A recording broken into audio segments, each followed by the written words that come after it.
In this video, I'm going to show you guys how to turn off the shake to undo on iPhone. This is an accessibility feature that is enabled by default on your iPhone or iPad. And if you don't like it or want to disable it, I'm going to show you guys right now how to do it.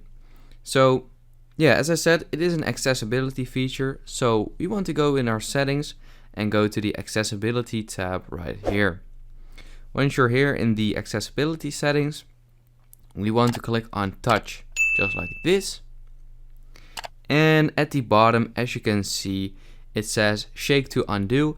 And as you can see, it's enabled right now, but I can just, disable it just like this. And yeah, that will basically just disable shake to undo on your iPhone or iPad. So yeah, I hope this video helped you out. Please leave a like and let me know in the comments if it worked. And I'll see you next time. Have a good day.